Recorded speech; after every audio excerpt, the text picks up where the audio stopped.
Welcome in, ladies and gentlemen, to the Blanchard Coaches Show here at Mazio's. Big shout out to Mazio's for hosting us each and every week. It is October 17th.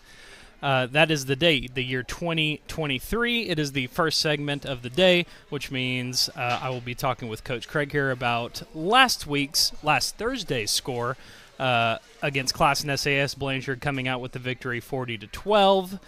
Before we dive into that, though, Coach, last week I know you kind of were having some lower back issues, or just some back issues, period. Or how are we feeling this week? A little status update. Yeah, we're not better. No, we're still creeping around. Yeah, still got the creep fest going on. Look like a 90-year-old man, but you'll take it over last year, though, right? Having to be up in a booth instead of on the sidelines. Stuff's just catching up with me at my old age on that deal. Things are falling apart. So yeah, I had to take my broken foot up to the box last year and ran around with the stem machine on my back the whole game Thursday, and it wasn't good. You hear it now, though. Bad. But I'm here now. And speaking of things that haven't been falling apart, Blanchard's district score still untouched after that 40-12 victory over Classen. I kind of want to get started on something we talked about last week. We talked about keeping the guys motivated after two big, emotional, high-implication games. Kind of in review for you, how do you think they held to that challenge on Thursday? Well, I thought, it's kind of one of those deals. I thought we came out, and we're pretty good, like, bang, bang, we were pretty good. Yeah. And then I think and then we lose a little bit of focus and we lose a little bit of our edge, and then we just kind of find a way to get through the rest of the night. Somewhat to be expected, but, I'm always going to gripe and moan and groan if it's not perfect. So, there were some things that I understand. It's just a different atmosphere. It's way less calm or way more calm than it was the previous 2 weeks. And so it's kind of hard to find that motivation, because you don't have that external motivation. You got to find that internal motivation. Right. And when we get a quick start, kind of like we did, and it's 14-0 just right off the bat, and I think our guys lose their edge. Then we lose a little bit of focus. We start making some mistakes that that we shouldn't be making, and so and I'm probably going to yell and holler a little bit because of that, but. Right. For the most part, I thought we did what we needed to do, and basically and mainly got out of there healthy. So I know another thing that we talked about ended up being one of your keys to the game. They had a couple athletes on their team that could really make guys miss in space. It's very reminiscent of some of the skill position athletes that we have.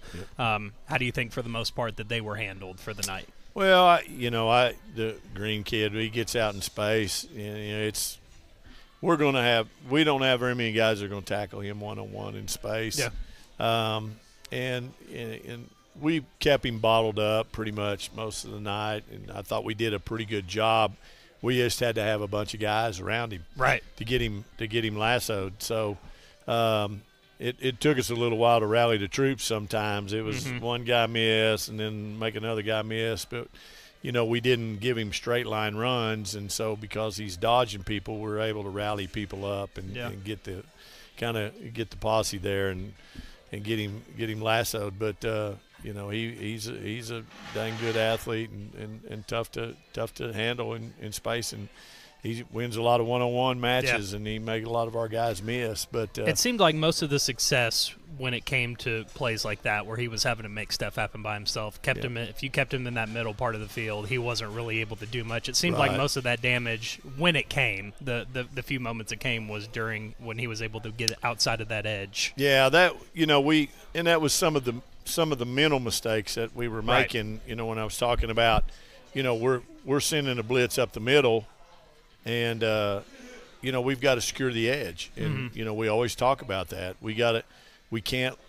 If we're gonna blitz up the middle, they're gonna flush. So he's gonna flush out to the sides. Yeah. And so we've got to maintain that edge. So we've got to climb.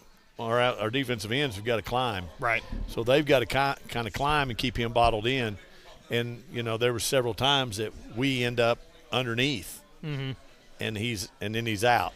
And now we're in trouble because either somebody's got to come up to tackle him, and if somebody comes up to tackle him, then that opens somebody up behind him, or we sit back and wait till he runs and makes some yardage, and then we come try to tackle him. And on most occasions, we're going to miss. Yeah. And then we're going to have to get everybody else there. So, it just those were the things that kind of were frustrating to me on those. I'd like to see us be in the right place. Yeah. Maybe we don't make the play, but if we're in the right place, I can live with that. Mm-hmm. It's just being in the wrong place is what kind of irks me when I look at those things. So, yeah. But like I said, they're good athletes, and there's a reason he's going to Division I school. Yeah. And he's a good player. Absolutely. I'm kind of intrigued to see the breakdown. I think how many clips do we have? 8 or 9? 12. I think we're up to 12 clips. Yeah, I'm we're excited up to to 12 see the breakdown on that deal. Offense versus defense. We'll probably switch back over to a little more offense this time on our plays. You score 40 points, you get some highlights on offense. Absolutely. Let's get it going. Clip 1. Let you score 20 points on defense, but we didn't do that this time. But we did play it. This is right off the bat, first drive. Just good blocking up front. And then just a good job right there by Mikhail of really dropping his pad level down, reducing his level right there, and taking on that hit and bouncing off of that and getting the ball in the end zone for our first score tonight. So good blocking up front, but a good finish by Mikhail. Yeah. Clip 2. This will be our second drive after we got a short field on a fake punt and took it down. We're going to rely on our run game again up front with our guys up front doing a good job on a little power play right there. Vaughn makes a good cut on the backside, makes a guy miss, and then is able to get it into the end zone. Just good blocking up front. He really didn't get touched on that, and good vision on his part to make that cut off the backside when everybody kind of overplayed that. Really good individual efforts from both the running backs last Thursday. I thought they did really well. Mikhail went over 100 yards, and I was trying to remember when we had a 100-yard rusher. I don't even remember when the last time we rushed an individual for 100 yards. Clip 3. Squeeze in a little defense here on this one. If I remember right, I think this was the 4th and short, and they're going for it and trying to stuff it up inside, and we got way too much penetration there up inside. I think that was Jake Carter punching them up inside and coming off the edge with our outside backers off the edge. Did a great job of stuffing that up. They had a couple of weird, very exotic lineups, just formations. Yeah. It was very there was one where the quarterback would be straight behind, and then there would be like an eye, three guys to the right. Him. Yeah, it didn't work very well for the most part. It fit right into our MO because trying to run inside the tackles. That's we feel like that's where we're strongest at. And I thought our guys did a good job in there. Clip 4.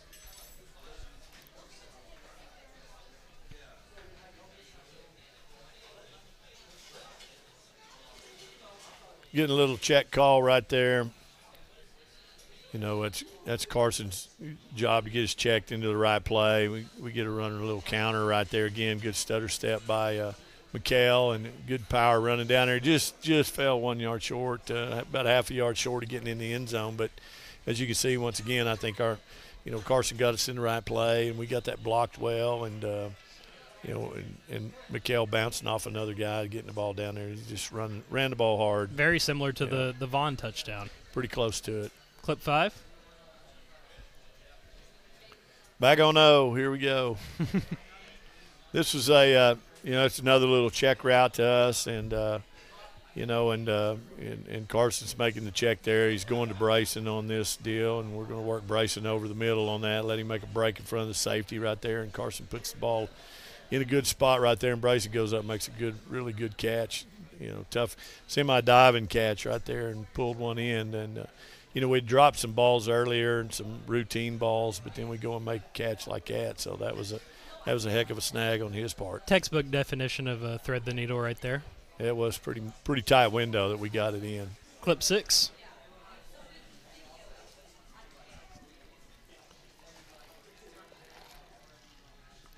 This is one, if I remember right, pass play that kind of breaks down on us.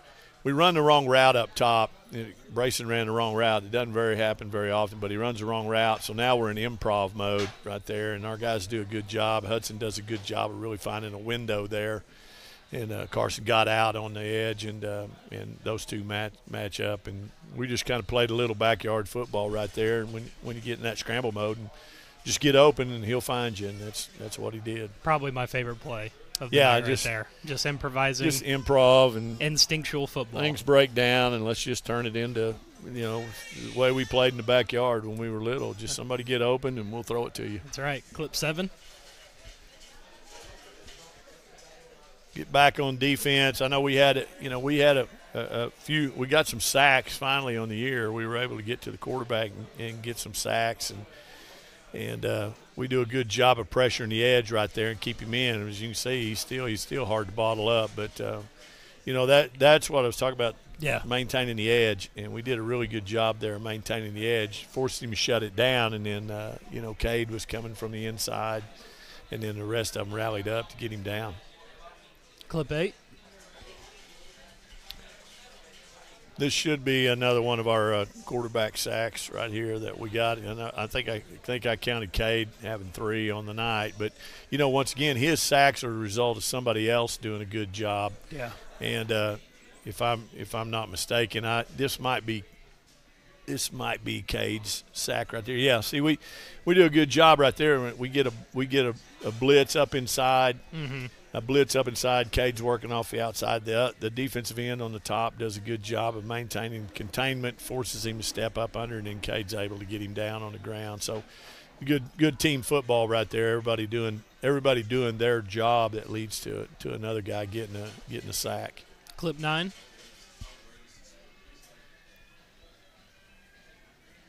This ought to be, if I'm not mistaken, this is Cole Watkins up top. It's his sack. Quarterback sack on that. We get a lot of pressure off the edge. We're in our nickel package, which is our we put in our faster, more athletic guys on the field, and he's just getting a good rush off the edge right there, and then still get some good pressure up inside. He's able to wrap around his guy and get to the quarterback and get another sack for us there on that. Another big play by the defense. That is one thing I'll say. He was able to get free on some plays, but on most of those, it was just everyone doing their jobs. Everyone was in the backfield. We kept him bottled up, and we got a lot of pressure up inside. And and when we maintained the edge, we were really good. He didn't get very much when we maintained the edge. He had a couple runs on us. He caught us on a blitz one time that he ran through on. Clip 10.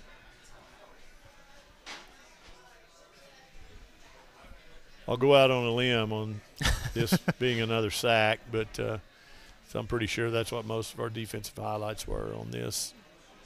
But we not really a sack, but this wasn't a sack. He got a little bit of run there, but what a really good job about our guys. That's what our guys have really done a really good job about. As you see, the runner, in a pile of people, and we've got him kind of wrapped up, and we got guys on him. But you'll see Corrick. Corrick comes in there, and as they've got him wrapped up, Corrick's ripping at the ball. Mm-hmm. So you'll see him rip it out right there. And the ball comes out, and Tyler's able to pick it up right there. So Tyler Hughes got the recovery on that. So just a good job by our guys when they're in traffic like that of really trying to rip at the ball. Same thing happened in the total game a couple weeks ago. Clip 11.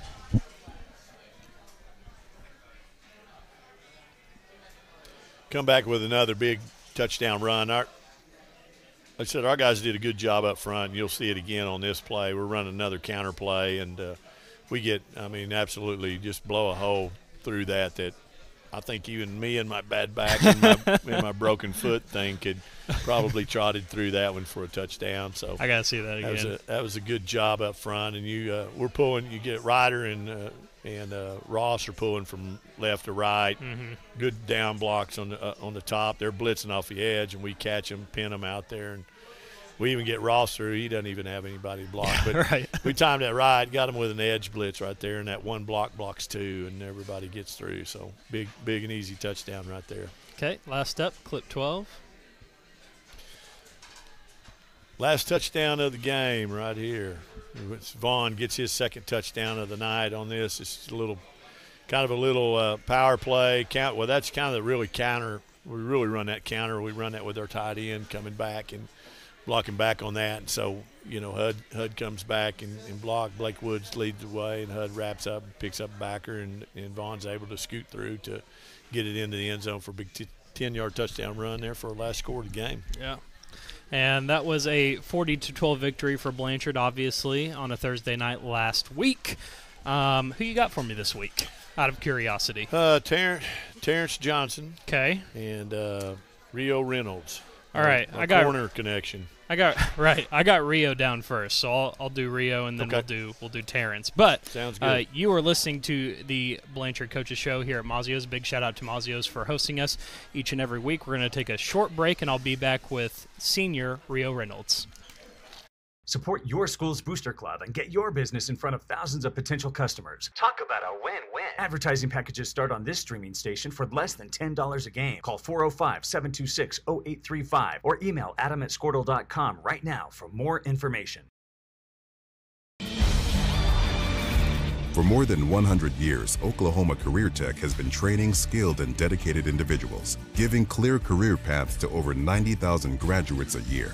These individuals are the heartbeat of the Oklahoma workforce, serving thousands of companies, fueling this state's economy. Oklahoma is powered by Career Tech.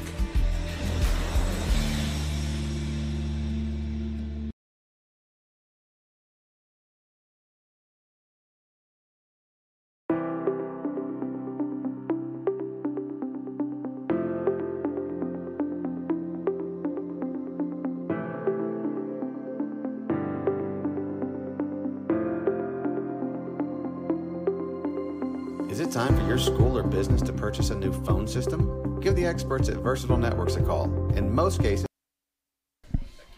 Welcome back to the Blanchard Coaches Show here at Mazio's. It is currently 6:17 p.m., rolling into our second segment here. I am with one senior, Rio Reynolds, corner, QB. Is that right? Got my info right? Okay. This is an interesting week, Rio, I'm not going to lie, because usually I've gotten to interview quarterbacks that don't play another position, and I've gotten to also interview corners who don't play the quarterback position. You're in that happy medium almost. So I've been asking corners, and I'll ask you a little bit differently just because your case is a little bit different. What's harder to play? Ooh. Obviously, a lot of people will say quarterback might be the hardest position to play on offense. A lot of people say cornerback is the hardest position to play on defense. As someone who plays both, you, in other words, what's harder to play, corner or QB? That's a tough one. And why? On the physical side, I'd say corner for sure. Mentally, I'd have to go quarterback. Okay. Overall, probably quarterback.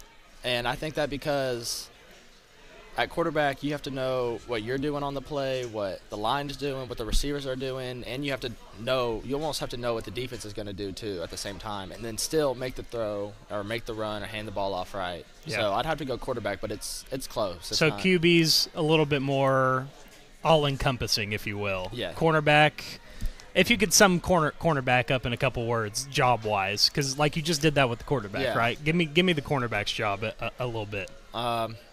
Don't get beat. Get beat? It's pretty simple. As simple as that? Yeah. Okay. Would you say that corner is the hardest position on defense? Careful now. You might be making some teammates mad. I would say so. Okay. All right. I said before I really started playing corner, I think I said that too. Yeah? So it's okay. No bias there. Your fellow corners have said the exact same thing. All right. Let's get to last week, which was a beating of 40-12, I believe.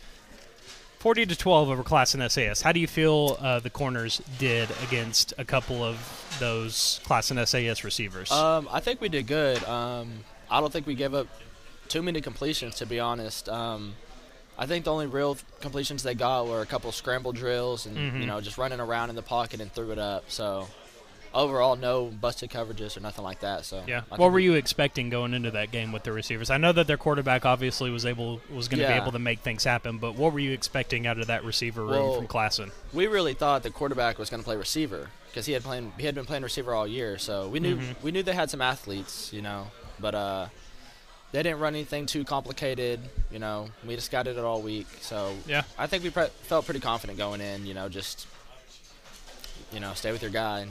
Nothing behind you, really. That was the game plan. All right, let's fast forward to this week. Okay, we'll go both. We'll go offense and defense since you play both. At the QB position, what are we expecting from this Bridge Creek defense? They're real aggressive. They're linebackers. They're running the ball. They like to blitz a little bit. One high safety. So mostly we're looking just to get the ball out of our hands quick and try to beat them in the run game too. Okay. Let's switch it over now to defense. What are we expecting from this suite of Bridge Creek receivers? They've got a combination of everything. They got some bigger guys they like to throw the ball up to, but then they also have some guys that like some shorter, fast guys that like to get the ball to in the flat. So just got to be ready with everything. Just got to see who's on the field and who's not. Okay. You've been here for 4 years, correct? Blanchard three or and a half. 3.5? I moved halfway through my freshman year. Okay, so you played football for 3 years. years here. Correct. Okay. Can you tell me any differences associated with this team compared to your 2 years in the past at Blanchard? Is there anything different about this team than years past? I'd have to say not that the other 2 years. No, this is not taking away from prior teams. Just something that you might notice that's different. Not that the other 2 years we weren't close, but I feel like this team we all get along. There's a locker room, no fights, nobody. I feel like we're real close. We hang out outside of football all the time. After practice, everybody's like, "What are we doing now?" It's like, I don't know. We're real close. Who's the go-to group for you when it comes to hanging out with guys outside of football, outside of school? I really hang out with everybody, but mostly probably Matt. Yeah. Matt, Corick, Cole, probably those three. How much of that plays into similarity of positions? Do you think it's just because you guys are probably practicing with each other in some of those positions? I know Matt Tonsing would probably be one of like an example of that. What draws you to those guys? Really, I think it's because I've played football with them, but I've also played basketball with them. Yeah. And then, I'd say so because me, Matt, Cork, we all play DB, so we're together a lot. Mm-hmm. And then, really with Cole, he moved here, and then I was just one of the first people he met. So I think we've always been close. Yeah. So obviously you've been here for 3 years. Yes. Tell me a little bit about your senior class. Tell me about the group of guys as a whole. How you gelled with them after that first half year coming here. How quickly did you guys gel together? Just kind of gush about your group, if you will. It's a big group. There's a lot of us this year. I think we're all solid. We got, a lot of leaders in the group. Yeah. When I moved here, I know they treated me like I'd been here forever. They acted excited to have me, and, I was never, I never felt left out or uncomfortable or nothing like that. So a good group of guys, and I think we have a good shot to make some noise in the playoffs this year. So. I like that. I'm talking with Rio Reynolds, the senior corner and QB. One last question for you, Rio, before we get you out of here. Let's talk about what's to come. Obviously, after Bridge Creek, we have Bethany. I'm not trying to put the cart before the horse here. But with that being said, how hard is it to get ready for this game, the Bridge Creek game, the game where you probably should win easily if you take care of your business? How hard is it for the guys to not look ahead to that Bethany game next week and stay ready for this week right now? It's hard, I think, especially because, Bethany, we lost to Bethany last year, so we've been looking for this one for a while now. It's hard not to look ahead, but at the same time, in practice, all we do is scout Bridge Creek. That's what we're working on in practice every day. So the coaches do a good job and keep it focused on what we're going to see on Friday. Okay. Last question, actually. Give me one piece of advice for all your underclassmen that are under you. What's one thing to take with them as they keep going, keep advancing in these years of football and school? I think what's the biggest for underclassmen is just at practice, just get in the drills, get reps, because everything's different live. Live reps is what really gets you going, and you get to see what it's like on Fridays. Awesome. Thank you, brother. I appreciate you. That was Rio Reynolds, senior corner and QB. I believe I have Terrence Johnson up next. Say one good thing about Terrence Johnson. Go. Terrence, he's got good hair. I like his hair. All right. I will be talking with good hair Terrence Johnson coming up right after this quick break. You are listening to the Blanchard Lion Coaches Show here at Mazio's. We'll be right back. Support your school's booster club and get your business in front of thousands of potential customers. Talk about a win-win. Advertising packages start on this streaming station for less than $10 a game. Call 405-726-0835 or email adam@squirtle.com right now for more information.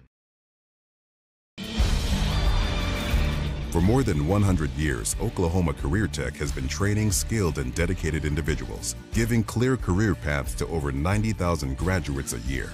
These individuals are the heartbeat of the Oklahoma workforce, serving thousands of companies, fueling this state's economy. Oklahoma is powered by Career Tech.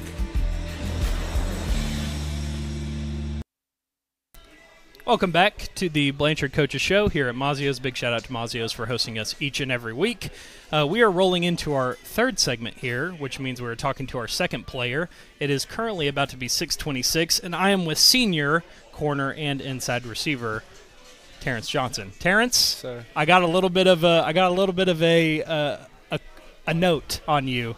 You're a man of few words, so it is going to be my job to get as many words out of you as possible. So we'll see if I can get the job done here in the next 8 to 10 minutes. All right. First up, how are you? Are you doing well? Yeah, I'm good. Yeah? Have you had some of the pizza? Are we doing okay? Yeah. Okay. All right. I was supposed to interview you last week, but this week is better than any week, right? I mean, why not today? Okay, you're a senior transfer, correct? Yes, sir.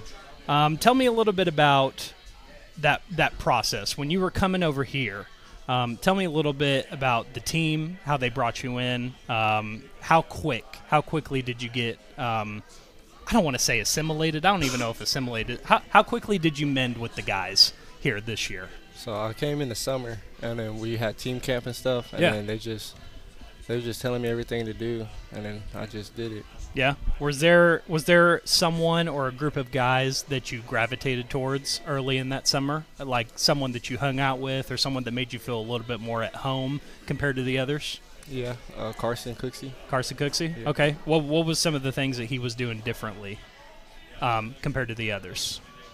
Well, Just making you feel at home. Well, he was just always come up, talk to me, ask me if I'm okay, if I understand everything out there on the field. Yeah. And that's pretty much it. Yeah. How was, learning that new system? I know that, your previous 3 years were at where? Anadarko. Anadarko. So you were there your freshman through junior year? Yes, sir. So how hard was it to learn like a new system after having the same system 3 years in a row be implemented? Was it pretty easy for you? What kind of new stuff did you have to learn? No, it was pretty difficult. Really? Yeah, because in Anadarko, all the play call and all the stuff is simple.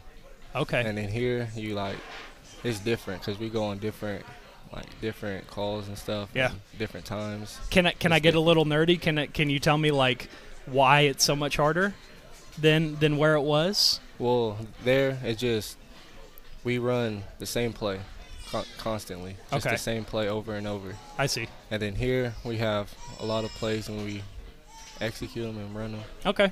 So you play corner and inside receiver. I've kind of been asking these questions to all the players these past couple weeks who plays two different positions. Would you say that corner, do you like corner more or do you like playing inside receiver more? And why? I like to play corner more. So if the ball comes my way, I can knock it down. So you're telling me it feels better to have, a knockdown or an interception compared to a touchdown catch? Is that what you're telling me? Yeah.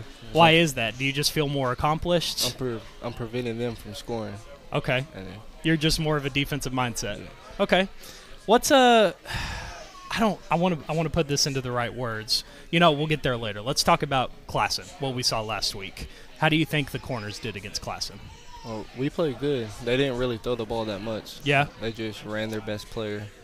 Right. How much, I mean, when it comes to, you thought the quarterback was going to play receiver that last week, correct? When you saw that change, did anything change with the corners, or was it still same job as usual? Okay. Do you have to prepare any for the QB in any way, or do you just have to prepare for those receivers and what you're going to see from them? Because I know their quarterback was known for being able to create in space. If he's got out of the pocket, is that really a job that you guys ever have to worry about at all? Yeah, we got to stay outside contained. Okay. And you guys think you did a good job of that? Yes, sir. Okay, let's flip it over to the offense. How do we think the receivers did?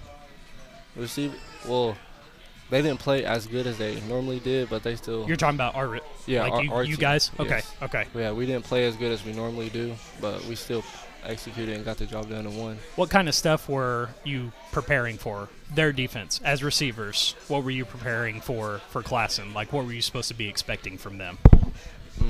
From their defenders? Nothing really. We just do your own job, and it should take care of itself. Have you ever been in an environment like a Newcastle or Tuttle? I know that those are Blanchard's rivals, and this is your first year being in Blanchard. What would be the Anadarko equivalent rivalry-wise? Chickasha. Chickasha? Yeah. How is the environment in an Anadarko-Chickasha game compared to what you were up against in either Tuttle or Newcastle? Did any of those two games beat the atmosphere that a Chickasha-Anadarko game could compare? I don't think so. Really? Okay, why is that? Because it's so loud. There's so many people Louder? there. Yeah. Okay. Well, you heard it here first, people. We need to keep packing the stadium a little bit more for the Tuttle and the Newcastle games. Take it from a non-biased voter right here. Okay, let's talk this week. Let's talk Bridge Creek. As a receiver, what are we expecting from Bridge Creek, their defenders? Nothing too much. They're not.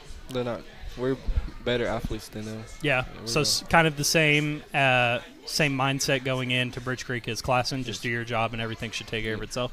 Okay, let's flip it over. Corners. How are we feeling about the receiver room? Are they bringing anything special? Do you know anything that you can tell maybe the fans that are watching about what we should expect from that Bridge Creek offense? Receivers. Well, we're all the corners, all of us. We're better athletes than them, and we're just gonna get the job done. They're not. Yeah. Not. I asked Rio this, and I know you have never been a part of a Blanchard Bethany game either. But that's like when you talk about fans who circle games on the schedule. Tuttle's always number 1. Newcastle's always number 2, and usually 3 is Bethany. Not because they're a rival, but because they're usually pretty good. Blanchard lost to Bethany last year. You have them coming up after this week. How hard is it as a player to not be like looking ahead to next week at a team that's better than the team this week? How important is it for you to stay locked into this week? Because we gotta win this game, and just keep moving on. Yeah, one game at a time. Yeah, one game at a time. Okay, I'm talking to Terrence Johnson, the senior corner, inside wide receiver, as well. I have a couple more questions for you. One, and I've asked this to all the corners.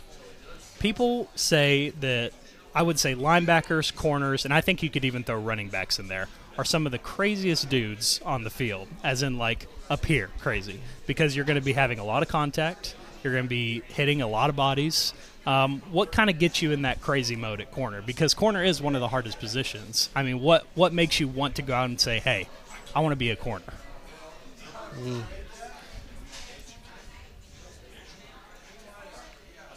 I know it's tough. I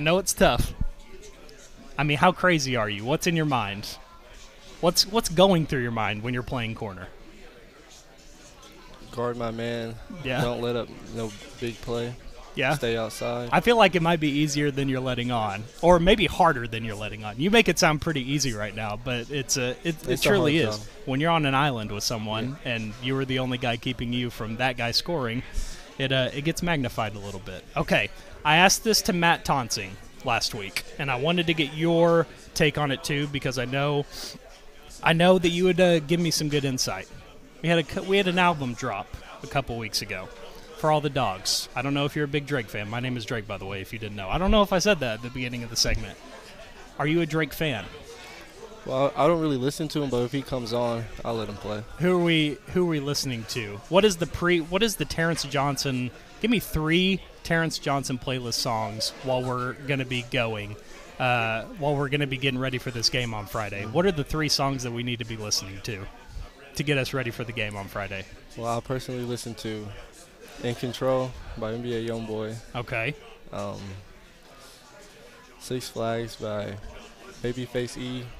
Okay. And then Dreams and Nightmares by Meek Mill. That is that's my age. That I don't know if I should feel dated or not, but I knew 2 out of 3 of those songs, so I'm gonna say it's a success. Terrence, thank you, brother. I appreciate you for coming on. That was Terrence Johnson, the senior corner and inside receiver. We are done with our players. I believe up next we are going to be talking to the new head girls basketball coach, David Sykes. It is currently 6:35. We're going to take a short break, and we'll come back and interview the coach right after this.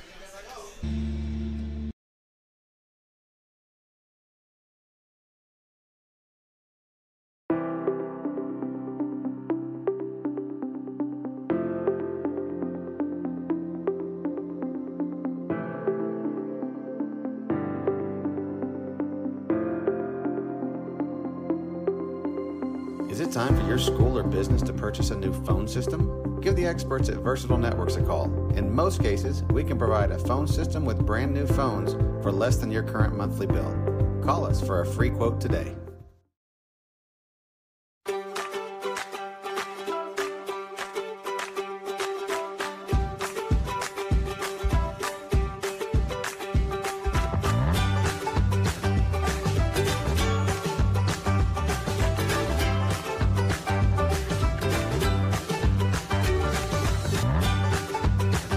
Stream with Oklahoma's #1 high school streaming service, Squirtle.tv.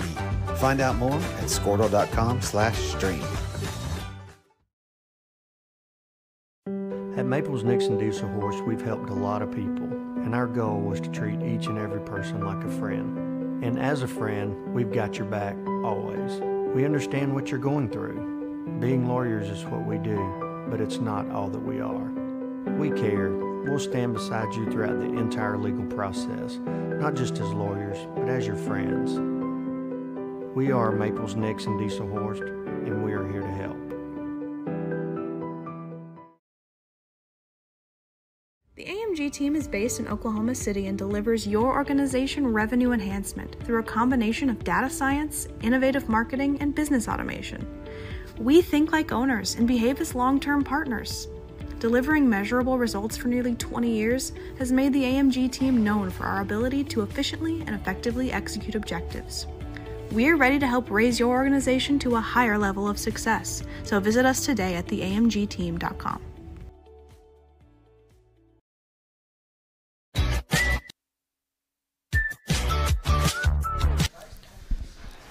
Welcome back to the Blanchard Coaches Show here at Mazio's. Big shout out to Mazio's for hosting us each and every week. We are rolling into our 4th segment, I believe. It is currently 6:37. And I have the absolute pleasure of sitting next to new information to me, by the way, the new head girls basketball coach here at Blanchard, David Sykes. David, how are you doing tonight? Doing pretty good. How's it going? I'm excited for this. Yes. This is truly the first day where I was like, oh, I did not realize we had a new girls basketball coach. So this it's should all be new great. Information to you, right? So, I really like to start off with anything that I don't know. I like to learn more about. Okay. So give me like the LinkedIn / resume of your coaching career thus far. Just tell me a little bit more about yourself. Okay, I can do that. Grew up in a small town, and probably from my 8th grade year, I knew I wanted to be a coach. So went to college, played at East Central for a little bit. Okay. Got through, graduated, spent my first year at OCS, Oklahoma Christian School. It was a year after Blake Griffin had played there, so that was pretty cool. You get to come around. We got to see him some. We went from there. We went back home. I coached girls basketball there for 3 years. That was kind of my first taste of actually coaching girls basketball, which was different. Where is home? Mill Creek, Oklahoma, Mill Creek. Class B school. Yeah, absolutely. We started off there. Bullfrogs? Yes, home of the Mighty Bullfrogs. Come on. All right, I know. the Mighty Bullfrogs. So shout out to Mill Creek right there for sure. We got to do that. My wife coached softball there. I really feel like we made a big impact there. We turned the program around, softball and basketball. Came up to Lexington for a little bit, but lived in Purcell. Wound up coaching girls basketball in Purcell a couple of years later. And then from there, I spent a year at AMPO with a close friend of mine just last year. Okay. We had a great run. Made it to the state tournament, got beat in the semifinals after one of our girls got hurt. I still say we win the game if she doesn't get hurt. Dale ended up winning it that year, and they beat us in that game. Really? So I still say we win that. And then now my first year here. So yeah. Well, we got the who. Yeah. Now why? Now why? Why Blanchard? Was it a timing thing? Is it a I've kind of been eyeing this place, and I've just you think this place is special? What really went into the decision-making process? It's a great question because I spent a year driving to Amber Pocasset, and for part of the year I'd come through Blanchard. And so my wife and I would just be like, man, that seems like a good fit. We enjoyed driving through. We enjoyed the community. I've actually been close friends with Coach S for a while, Really? The coach that was here. And so I've got a great relationship with her. And towards the end of the year, I reached out to her, was just interested in getting closer to home, and said, hey, you have any openings on your staff? Love to join you, come be a part of it. And things kind of got in the works. And I believe it was about a week and a half into it. They'd already interviewed me. They talked to me a little bit. She texted me and said, Coach, I'm going to step down. And so there's a head coaching job open. And so the best answer for that I can say after that happened and I fell out of my chair was, I believe that I'm here just because of God. I think He opened it up for me. And I'm happy to be here. I think that this is going to be a great place. We have 2 kids. Carolina's going to be a freshman on the girls basketball team. And then Oakley, he is a 4th grader. He's 9 years old. Nice. So they've both come into this community, and they've loved it. My wife is teaching in the intermediate building, so we're all in here. We love the Lions. I'm a huge reader. Yeah. And love Mark Batterson, and one of his books is Chase the Lion. Okay. And that's been a huge book in my life, just always living off the principles of it. And so just being a Lion means a lot to us, to our family. Well, I'm glad the town of Blanchard has accepted you with open arms thus far. So we've gotten you. Okay. Tell us a little bit about the team. So here's the what. Tell me a little bit about, maybe your seniors, maybe for the fans that don't know, maybe just some of the players that maybe they should be keeping tabs on as this season is about to quickly approach. Absolutely. It's coming quick. Today was the first day we had all the girls in practice, so things are really starting to ramp up quick. We've got a pretty young team. I've only got one senior, Reese Carpenter. I think she's going to have a great year this year. She's really picked up on a lot of things. The sad thing for her, she didn't get to play this summer. She was hurt. Really? So her and I didn't get much time together on the court, getting to know each other. So this offseason has been really good for her. And then had a freshman starter that's returning. She's a sophomore now. Okay. And that's Sadie. And she's going to be coming in. I think she's going to have a fantastic year, Sadie Franklin. But I'm also looking for a couple other girls right now just to practice to step up. We're obviously going to need some more girls willing to score, and I think that some girls are going to surprise some people. This group, I've been telling them every day, we don't have to do it pretty. Yeah. We can go in and be the tougher team, and they've really adapted to that and adopted it, and they seem to really be falling in love with the process of becoming great, which I love. Good. Tell me a little bit more about that group of girls and how quickly you were able to develop a rapport with them. Because I know it's going to be tough because, especially in the case of a Reese Carpenter who's had one coach for her first 3 years and she gets a new one her senior year. Just tell me how a little bit of that assimilation process has happened. Well, like I told you, she didn't get to play this summer, but she was able to spend a lot of time with me on the bench, and so we were able to talk a lot, talk through some things. Yeah. So build a relationship there, and I'm a huge relationship guy. And getting to know our players. We had a great summer, just a couple of team camps. And then we spent some time. They came over to the house, fixed them dinner. Then we went to Water Park, let them have some fun after they worked our girls basketball camp here. And just spending time together. That's something that we're going to do. I'm really big about spending time together outside of the gym because I feel like you got to get away sometimes and just be a team, be a family. Yeah. So that'll be huge for us going forward, is building those relationships, being a tight team. I'm huge on accountability within the team, and teaching these girls that we have 18 coaches in practice. Yeah. Everybody can help out. Everybody can pick each other up. If you're having a bad day, go make somebody else's day great. Yeah. And so the team itself, I think, is getting closer and closer. We got a great group of girls. They love being around each other, which makes my job 1,000 times easier. Yeah. I'm talking with head girls basketball coach David Sykes right here. It's currently 6:44. Coach, I got a couple more questions for you. Obviously, after giving me that quick jaunt resume, right? The question I have for you is, when it comes to all these different places that you've been, has that coaching philosophy changed at all when it comes to, whether it be high school, college, yada, yada, yada, so forth? I mean, what it comes down to the coaching philosophy, what are you really preaching at the end of the day? Well, I would say that it's changed a little bit throughout the years because the game is always changing. Yeah. But by nature, I've always been a really high-pressure defense, especially in the full court. Yeah. I love to get after it in the full court. I'm hoping that as time goes on here, we can continue to develop and build that.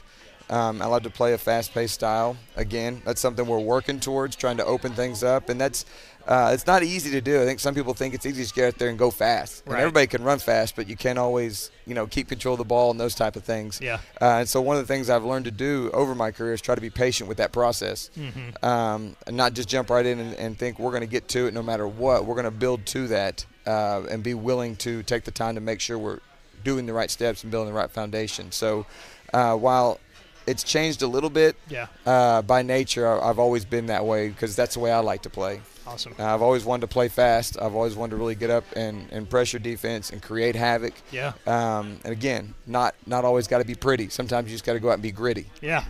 Nothing wrong about an ugly game. That's absolutely. For sure. Especially if it ends up in a W. That's in that exactly column. right. Last one. Obviously, the season's still a couple. What would be a month? December 1st. So we're a little over a month. Yeah. About a month and a half. Yeah. Are there any important dates that the fans need to be worried about? Maybe the first game? Any important information that you'd like to say right now? We have our first game is December 1st versus Duncan. They're going to come here, I believe. No, I'm sorry. We're going there and playing them. That'll be at their place. Also, November 7th is our big fundraiser for the Tip-In Club. Okay. We'll have inter-squad scrimmages with the Bash. Yeah, the Bash. Okay. Sorry. Yeah. No, you're I'm good. still You're new good. to all this. I was like fundraiser. Yes, the basketball bash. The basketball bash. Yeah. I'm also coaching the 8th grade this year, so I've been in practice with them. Okay. They're going to be doing an inter-squad as well. The high school boys and girls will be inter-squad scrimmaging. Again, I'm still trying to figure out all the information with that, but definitely need to keep that on your calendars for November 7th.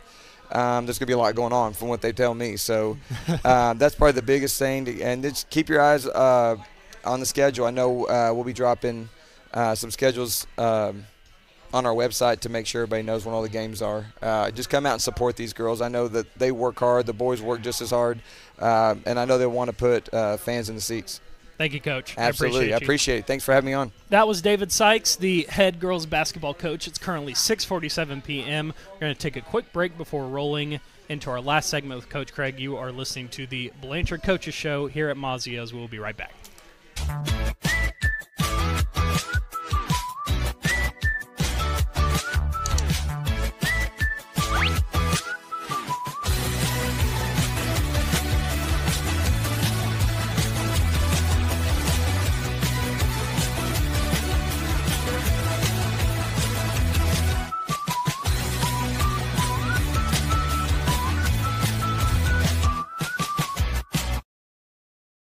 Dr. Matt Dieselhorst at Dieselhorst Sports and Orthopedics can help you get game day ready. Dr. Dieselhorst works with athletes of all ages, taking a coordinated approach to accelerate return to play and maximize athletic performance. His work with pros in sports training, injury prevention, bracing, functional rehabilitation, and imaging works seamlessly with his medical and surgical expertise. Get started by going to Dieselhorst Sports and Orthopedics. Let Dr. Matt Dieselhorst get you back on the field, backing all Oklahoma athletes on the field and off. Support your school's booster club and get your business in front of thousands of potential customers. Talk about a win-win. Advertising packages start on this streaming station for less than... Welcome back to the last segment here of the Blanchard Coaches Show here at Mazio's. Big shout out to Mazio's for being the host each and every week for this year and hopefully for the years to come. It is currently 6:48, rolling into our last segment here, and that means we look ahead to a Friday game, not a Thursday game, against Bridge Creek. Coach, if there was a blanket umbrella statement that you could give us, or maybe just a description / paragraph synopsis, if you will, I could name it, address it however you want me to. Sure. What should we be expecting from this Bridge Creek group come Friday? Well, I think they've got a bunch of kids that play hard. I like the way they play. I mean, I think they play hard. I think they come off the ball. I think they get after it. They just, they're just a few guys short of being a pretty good football team, and they've just struggled on offense. I think they do some things on defense. They get after you. They play hard up front. There's just too many gaps right now that I think they've got to fill. And so, I think you'll look for a team that'll come get after it and try to hang around in there. Yeah. And if we'll take care of business and do what we're supposed to do, we should be okay. But that's why we play them. So absolutely, you never know what'll happen. Yeah. So obviously, going back to when we talked before the Tuttle game, you said that these next 2 weeks are, and maybe even it was last week. It's sort of these next 2 weeks are a get right week. Last week and this week. Mm-hmm. Obviously, it's a very similar situation. You don't want to look ahead to Bethany next week. Obviously, right. last year was a defeat at their hands. What have you really been telling the guys this week, just to reinforce that question to them? Like, hey, let's not get too far ahead week by week. Well, it's kind of the thing that I really it preach daily. Yeah. I mean, the thing that I really preach to these guys daily is on games of the situation we had last week, games this week, and even games coming up in the next week. Yeah. And all those things. All of that is about us. It has everything to do with us. It doesn't have anything to do with anybody else. Mm-hmm. And so how we improve or how we grow or how we come along is really in our control, and it's in our hands. So it's all about us. It's not about Bridge Creek. That's we go to practice today. We have a ho-hum practice today, and and it wasn't a practice I would like to have. So I've got to be irritated. Yeah. And it goes back to the same thing. It doesn't have anything to do with Bridge Creek. Mm-hmm. It has nothing to do with them. It has everything to do with the fact that, do we want to come out here on a daily basis and get better? Yeah. And we didn't get better today. And so it was frustrating in that respect. I mean, we got better in some things. I mean, there's some things, but as a whole, yeah. As the overall picture on that, I didn't think we got better today. I thought we improved in some things. We shored up a few things that we needed to get better at in some of the things that we do. But as a whole, we weren't better. So we wasted an opportunity. We wasted a day, and somebody got better than us today. Right. And that's the way we preach. That's the way we approach it every day. Mm-hmm. And into the game. So it has nothing to do with Bridge Creek. Right. Friday has nothing to do with Bridge Creek. Do you think that was a catalyst of why today happened? Well, and I think so. I think it plays into that. I mean, it's tough to take 16, 17, 18-year-old kids, right, and lock in when they feel like they don't have to lock in. Yes. And that's the hard thing to take a group to another level. I remember, and I always go back to kind of our 12 group. Yeah.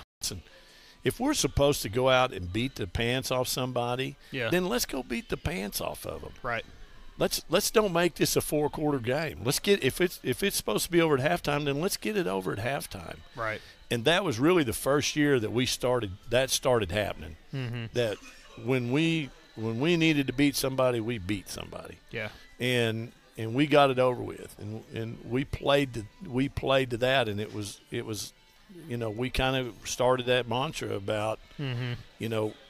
I remember playing Tuttle, and I just I told our guys, in 11 we won, in 12 they beat us, but we were in that point where we were talking about it. We don't have to do special stuff. We don't have to do anything extra. We just have to be us. We have to do what we do and be good at what we do. Yeah. And we'll win games. If we're not good at what we do, we won't win games. It's just as simple as that. So I think, going into this week and and having somebody that we're supposed to beat. Yeah. I mean, that's just how it is. No ifs, ands, buts about it. We're supposed to win the game, but are you focused on the fact that we're supposed to win the game so I can just kind of go through the motions? Right. Or do I have bigger plans? And if I have bigger plans, then I need to work for that and not for Friday. Okay. And so kind of where we are. So let's talk about beating the pants off someone then. Let's talk about the 3 ways that this Blanchard team this Friday can do that. Craig's commandments of the game. 3 we try to get to. Let's hear them. I go offensively, I think we've got to get back to executing in our pass game. Our run game's been good. We've dropped too many balls. We've missed too many open throws. We've missed too many open reads. We got to get back. We got to get back to being efficient and effective and being who we were early in the pass game. I think our run game's improved dramatically, and so it really gives us a different dimension. Yeah. But, I just remember people early on in the year were talking about how we threw the ball, the ball. Not so much about, well, they don't really run it. They just kind of run at it. But now we're running it. Yeah. And so getting back to that phase of our offense being very effective and very efficient is going to really propel our offense down the road. And so we've got to get back to that. We got to get back to catching the balls we're supposed to catch. Yeah. And back to hitting the open guys, back to running the routes right and doing those things. So we've been kind of shrinking it back down into that meat and potatoes that we were early. Yeah. And so we got to get back to that on that. And then, it's the same thing I said. We got to be us. Yeah. I mean, we got to be us on both sides of the ball. We got we got to be where we're supposed to be, doing what we're supposed to be, and doing it to the best of our ability all night long, regardless of score and regardless of situation. That it's a big game, but they're all that's kind of the way I look at them. They're all big games. Everything's a big game from here on out. So we've got to do those things, and then just and handle the I guess, for lack of a better term, the doldrums, I guess you say, that we could get into, that we could get in that little shell of that little shell where we lack the focus that we need to get in. We need to stay out of that. Yeah. We need to go into it with the mindset of being sharp in everything that we do. Okay. Well, I know it's a little bit of a different night. It's Little League night. Mm-hmm. Is there anything that people need to know necessarily? People that plan on coming to the game, is there anything they need to worry about? Well, a bunch of little kids running around. Okay. On that. Yeah. I know that most of the extracurricular activities happen at halftime. Yeah, I just didn't know when it came to, do you need to get there a little bit earlier? We're going to have, and we'll do introductions with our younger kids. Okay. Before the game. So, we're getting so much bigger now that we've got so many more kids. We used to do it at halftime, and it's not a halftime show now. Really? Okay. We've got to get some in before the game, and then we'll get another group in at halftime. So we'll get our young kids in. Well, I'm glad I asked that before the game, and I didn't know that was a thing. And then we'll get our 4th, 5th, 6th graders at halftime and run them through and, That's and, right. And Assembly line. and just shoot them out the pipe. Let them get a chance to get their name shouted out and get an opportunity to walk across the field in front of a big crowd. And it's kind of a neat night for them. We let our 6th graders run out with us and nice, and men kind of feel a part of it. So they're one. Next year they'll be junior high balling it up. So we give them their last kind of their first hoorah before it all starts. Absolutely. That'll be a 7 p.m. kickoff. Bridge Creek at Blanchard. It's Little League night on Friday, not Thursday. Do not forget it was a Thursday game like I almost did last week. And pack warm, maybe. Another piece of advice from me, someone who did not do that last week. In case you get stuck outside, you might not want to wear shorts. Right. But, Coach, thank you so much, as always. It's always good. Big shout-out to Coach. Big shout-out to, Coach Sykes from the head is the new head girls basketball coach. New information for me. And always a shout out to Ashley Robertson for being pretty much the person that keeps this ship afloat. It is currently 7 p.m. and that was your Blanchard Coaches Show for this week. Big shout out to Mazios for always hosting us. We will be back with another Coaches Show next week on Tuesday starting at 6, just like every week. But for myself, Drake Vidito, that is Jeff Craig, that is Ashley Robertson. We bid thee adieu. Good night, everyone. We'll see you next week. Support your school's booster club and get your business in front of thousands of potential customers. Talk about a win-win. Advertising packages start on this streaming station for less than $10 a game. Call 405-726-0835 or